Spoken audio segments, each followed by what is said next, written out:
할렐루야. 네, 오늘 새벽 예배에 참여하신 모든 성도님들을 주님의 이름으로 환영합니다.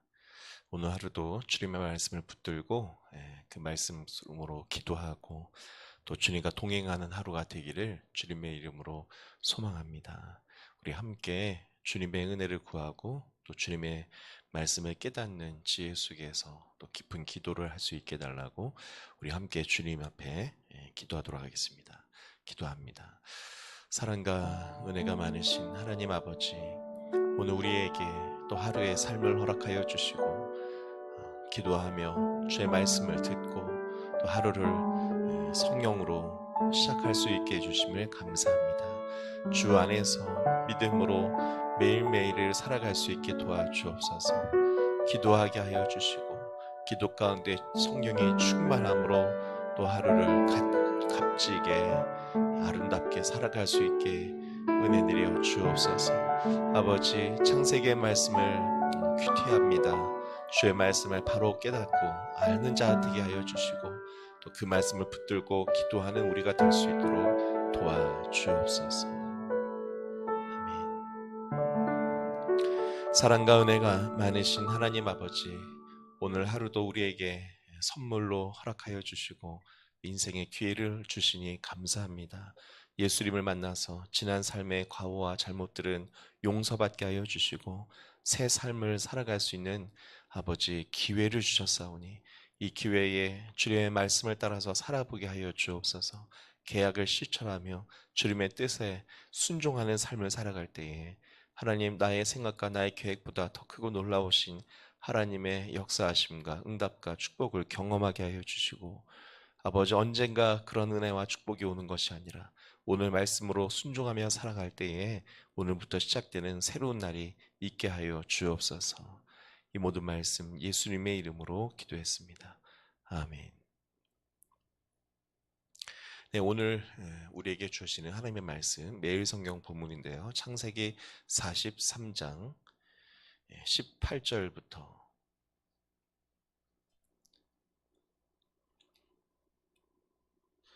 44장입니다. 44장. 44장 18절부터 34절까지의 말씀을 보도록 하겠습니다.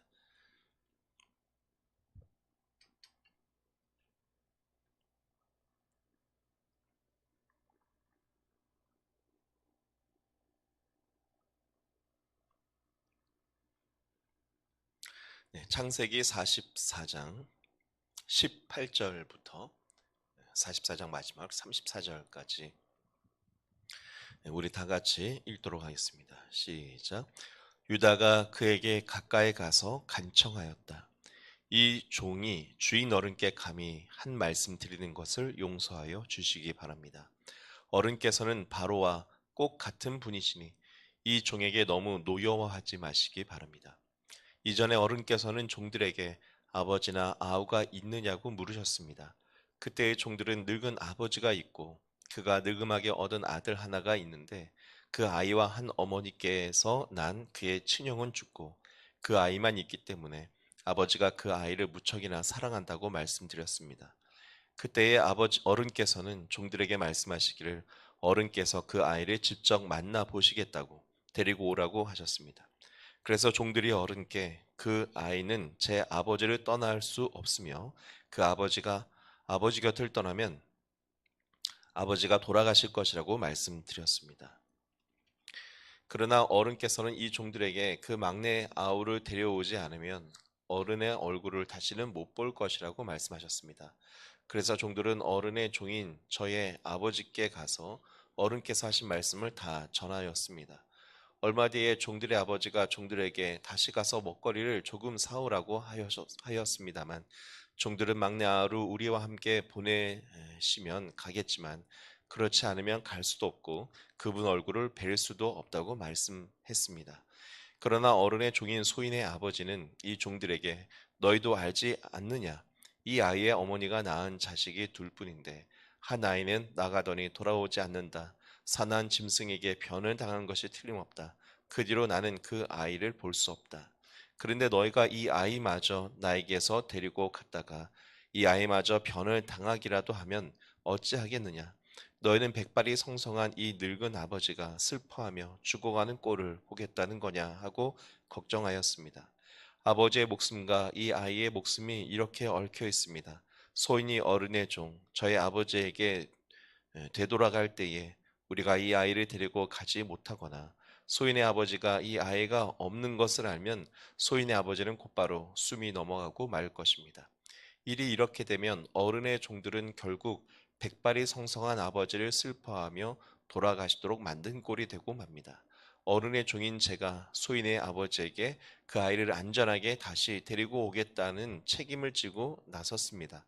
만일 이 아이를 아버지에게 다시 데리고 돌아가지 못하면 소인이 아버지 앞에서 평생 그 죄를 달게 받겠다고 다짐하고 왔습니다. 그러니 저 아이 대신에 소인을 주인 어른의 종으로 삼아 여기에 머물러 있게 해주시고 저 아이는 그의 형들과 함께 돌려보내 주시기를 바랍니다. 저 아이 없이 제가 어떻게 아버지의 얼굴을 뵙겠습니까? 그럴 수는 없습니다. 저희 아버지에게 닥칠 불행을 제가 참아 볼 수 없습니다. 아멘. 이제 창세기 44장의 말씀으로 우리가 함께 말씀을 나누게 되겠습니다. 오늘 말씀은 이제 요셉의 형들, 야곱의 아들들이죠. 다시 두 번째 만나게 되는 장면을 말해요. 그래서 이제 첫 번째 장면은 이제 곡식이 떨어져서 형들이 요셉을 찾아와서 곡식을 샀던 장면이라고 할 수 있고요. 이제 두 번째는 돌아왔는데 이제 또다시 흉년이 계속 지금 진행이 되는 거 아닙니까? 그래서 첫 번째 샀던 곡식이 다 떨어져서 아버지 야곱이 얘기하게 됩니다. 너희가 가서 곡식을 더 사와라. 근데 첫 번째 갔을 때 요셉이 얘기했다는 거죠. 너희가 다시 오려면은 너의 동생이 있다는 것을 나에게 증명을 해야 된다. 왜냐하면 너희가 첩자가 아니라는 것을 증명해야 되니까요. 그래서 베냐민을 데려와라 라고 얘기했는데 야곱이 허락을 못했어요. 자, 그러다가 계속해서 가뭄이 심해지니까 이제 베냐민 데려가는 것을 허락하게 되고 44장 1절부터는 그들을 맞이해서 요셉이 점심 식사를 함께하는 모습이 등장합니다. 그러니까 요셉이 자신의 친동생 베냐민을 보고는 막 감정이 격해지는 거예요. 그리고 형들을 바라보니 옛 생각이 나면서 펑펑 울게 됩니다. 그래서 자리를 떠나서 한참을 울다가 다시 와서 형들을 나의 순대로 자리에 앉힌 후에 같이 식사를 하였다는 장면이 오늘 이제 17절까지의 말씀이 되죠. 식사를 하고 돌려보내게 되는데 근데 좀 이제 특이한 일을 벌이게 됩니다. 오늘 우리가 읽지는 않았지만 그 앞달락의 내용을 좀 알 필요가 있는데 곡식을 사서 이제 돌아가는 형들의 그 자루 속에 이번에는 은잔 하나를 숨겨놓게 돼요. 예, 그것도 막내 베냐민의 자루 속에 은잔을 넣어서 숨겨놓았다가 추격을 합니다. 종들을 보내서 추격을 하게 되고 수색을 해서 그 은잔을 찾게 되죠. 자, 그러니까 이런 것들을 사실은 우리가 왜 이렇게 해서 요셉이 형들을 지금 만나고 있는가를 우리가 한번 생각을 해볼 필요가 있습니다. 왜 형들을 이제 요셉이 만났는데 처음에 만났을 때는 너희가 첩자다라고 얘기를 하기도 하고 이번에는 은잔을 넣어서 추격해서 또 그 은잔을 찾아내기도 하고 자, 이러한 과정을 왜 거치고 있는가? 형들을 처음 만났을 때 제가 요셉입니다. 형들을 보니 너무 오랜만에 반갑습니다. 과거에 안 좋은 일이 있었지만 우리 다 잊고 잘 삽시다 하면서 다 가족들을 부를 수도 있지 않겠습니까? 그런데 요셉이 왜 이러한 여러 가지 복잡한 과정들을 거치고 있는지를 우리는 생각을 해볼 필요가 있습니다. 자, 그러면 사실은 굉장히 중요한 일을 지금 하고 있다는 것을 우리가 발견을 할 수 있습니다. 무엇을 하고 있는 것인가? 여러분 창세기는 어떤 책이라고 했습니까? 창세기는 이야기 율법서라고 했죠. 그러니까 지금 이 요셉과 요셉의 가족들의 이야기를 통해서 하나님이 우리에게 아주 중요한 율법의 원리, 아주 중요한 하나님의 영적인 원리를 하나 알려주고 있는 것인데, 그건 뭡니까? 회개가 무엇인지를 지금 알려주고 있는 거예요. 회개와 용서가 무엇인지, 그리고 참된 축복을 받으려면 어떠한 상태가 되어야 하는지를 보여주는 겁니다. 여러분 한번 생각해 보십시오. 동생을 죽이려고 하다가 노예로 팔아버린 형제들이 있어요. 근데 그들이 기근이 와서 죽게 되는 상황이 되는데, 하나님께서 그냥 불쌍하다고 무조건 축복하고 살려주는 정도가 아니라 애굽이라는 좋은 나라에서 안정적으로 잘 살게 해주면, 여러분 죄인들이 계속해서 그냥 이유 없이 잘 살게 되는 거잖아요. 그것은 계약법에 많지 않다는 겁니다. 그럼 어떻게 돼야 될까요? 이러한 형들이 회개했는지가 확인되어야 하는 거예요. 예전과 달라졌는지 요셉에게 보여져야 하는 겁니다. 그러니까 요셉은 그런 형들에게 회개한 것을 확인하고 또 기회를 주고 변화된 모습을 보기를 원하는 거예요. 자, 그래서 은잔을 숨기게 되었고 잡혀오게 됩니다. 그래서 오늘 사실 내용을 잘 이해하기 위해서는 중요한 구절이 바로 앞에 있는 16절을 우리가 좀 볼 필요가 있습니다. 자, 16절 어떤 상황이냐면 은잔이 발견되었어요. 베냐민의 자루에서 은잔이 발견되었을 때에, 자 16절에 보니까 유다가 말을 합니다. 뭐라고 얘기합니까? 16절 같이 읽어봅니다. 시작. 유다가 대답하였다. 우리가 주인 어른께 무슨 할 말이 있겠습니까? 무슨 변명을 할 수 있겠습니까? 어찌 우리의 죄 없음을 밝힐 수 있겠습니까? 하나님의 종들의 죄를 들추어 내셨으니 하나님이 종들의 죄를 들추어 내셨으니 우리와 이 잔을 가지고 간 아이가 모두 주인 어른의 종이 되겠습니다. 아멘. 네. 자, 무슨 말씀입니까? 종이 발견되자 유다가 나서서 애굽 사람들에게 얘기하는 거예요. 어쩔 수 없다. 우리가 분명히 한 것은 아닐 텐데 어쨌든 은잔이 발견되었으니 우리는 종이 돼야 된다. 근데 유다는 그것을 왜 받아들였다는 겁니까? 하나님께서 소인들의 죄를 들추어냈다는 거예요. 자, 무슨 죄겠습니까? 과거에 동생을 팔아넘겼던, 죽게 했던 그 죄를 하나님께서 지금 우리로 하여금 치르게 하시는 것이다. 그런 얘기를 유다가 했다는 겁니다. 유다가 했다는 것은 다른 형들이 다 그와 같은 생각을 갖고 있었다는 것이고, 억울함을 주장한 것이 아니라 우리는 이런 일을 당해도 어쩔 수 없는 무엇이라고 얘기하는 겁니까? 죄인입니다 라고 얘기하는 거예요. 자, 이것이 참 중요합니다. 여러분, 우리가 하나님 앞에 죄인임을 고백하고 나아갈 수 있기를 축복합니다. 무엇이 죄인지를 알고 있어야 돼요.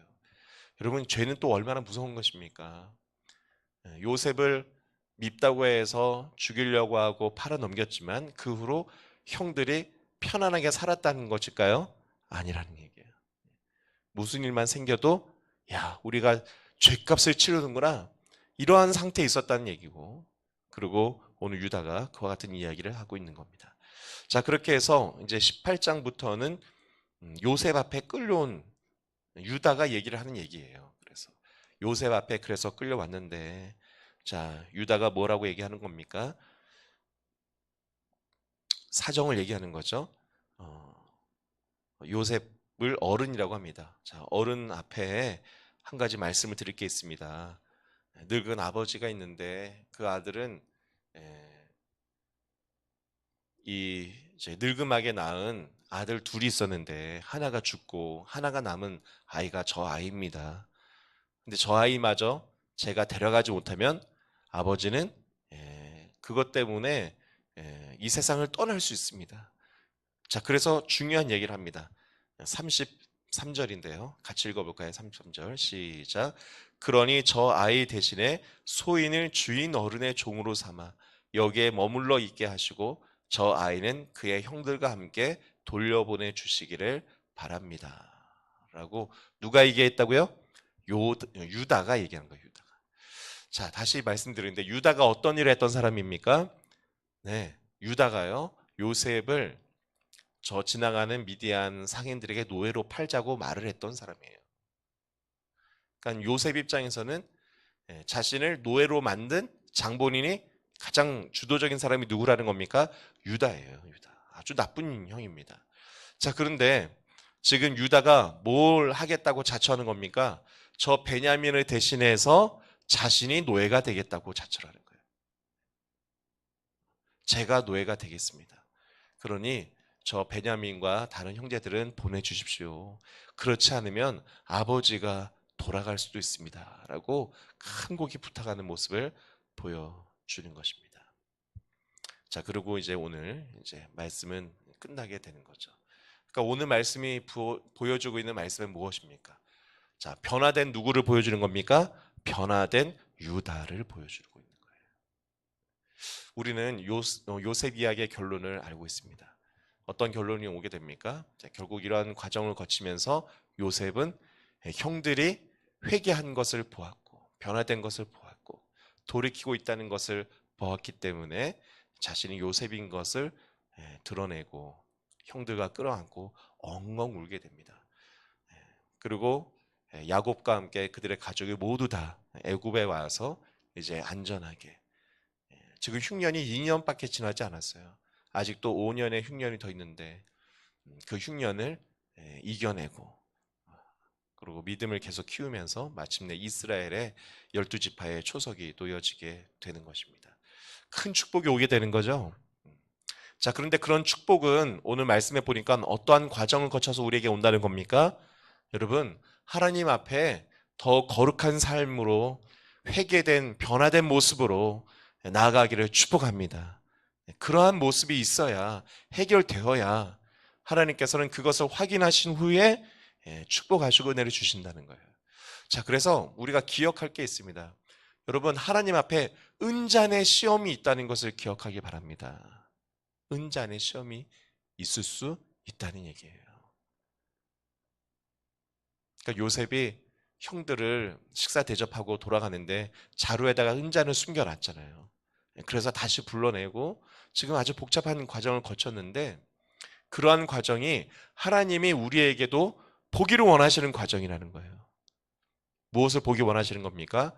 아, 얘가 이제 축복을 받을 만하게 회개해서 변화되어 있구나. 요셉이 형들에게서 그것을 보았을 때, 특히 유다, 자신의 팔아넘긴 그 형 유다가 자신이 종이 되겠다고 할 때, 자, 요셉이 종살이를 했잖아요. 근데 그 유다가 이제는 내가 종살이를 하겠다고 자신의 친동생 베냐민을 돌아갈 수 있게 간청하는 그 모습을 보면서 요셉의 미움도 풀어지고 그리고 그들을 잘 섬기고 이제 보호하고 살겠다는 결심을 하게 되는 것을 이제 우리가 보게 된 것입니다. 여러분, 오늘 말씀 참 중요한 말씀입니다. 이 말씀을 붙들고 기도하기를 축복합니다. 우리가 축복받아야 되지 않겠습니까? 세상에서 그냥저냥 얻어지는 우연히 오는 그런 축복 정도가 아니라 하나님이 주시는 축복을 받길 원합니다. 세상 모두의 흉년이 내려도 하나님이 보호하시고 지키시고 마치 야곱의 가정과 같이 5년 동안의 흉년이 계속될 상황이었지만 요셉을 통해서 하나님이 먹을 것을 책임져 주시고 새로운 환경을 주시고 잘 살 수 있는 은혜를 주시는 그런 축복. 자, 그런데요, 그런 축복이 어떤 과정을 거쳐 온다고요? 우리가 변화된 모습 속에 온다는 것입니다. 정말 이와 같은 하나님의 영적인 진리를 오늘 우리가 붙들고 회개하며 기도할 수 있기 원합니다.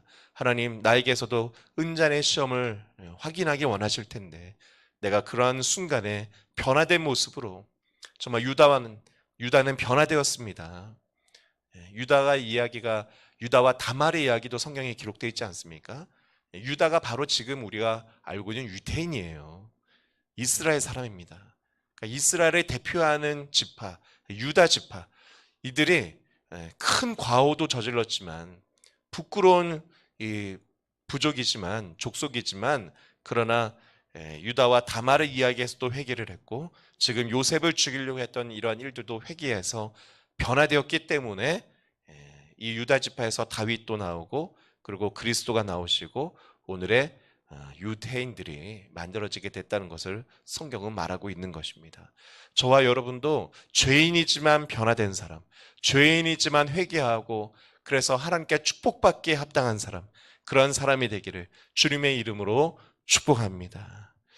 우리 말씀 붙들고 이제 주의 3창을 부르고 힘차게 기도하실 때에 각자의 기도 음악을 좀 트시고 하나님과 깊은 기도로 들어가시길 축복합니다. 우리 함께 기도하겠습니다. 주여, 주여, 주여. 살아계신 하나님 아버지, 오늘도 우리에게 귀한 생명의 말씀을 허락하여 주시니 감사합니다. 하나님 아버지의 말씀을 붙들고 기도하며 살아가게 하여 주옵소서. 주님의 말씀이 생명입니다. 주님의 말씀이 아버지 하나님 우리가 붙들고 아버지 살아가야 될 소망입니다. 야곱과 그의 가족들에게 어떠한 삶의 소망이 생겼습니까? 회개하고 변화되었을 때에 아버지 하나님 그들이 새로운 곳에서 이제 안전하게 살아갈 수 있는 축복의 문이 열리는 것을 보게 됩니다. 은잔의 시온을 통과한 야곱의 자녀들처럼 아버지 우리들도 우리 멋진 교회 성도들도 하나님 앞에 이전과 더욱 다른 거룩한 모습, 축복받기에 합당한 거룩한 사람들로 변화되게 하여 주시옵소서. 감사합니다.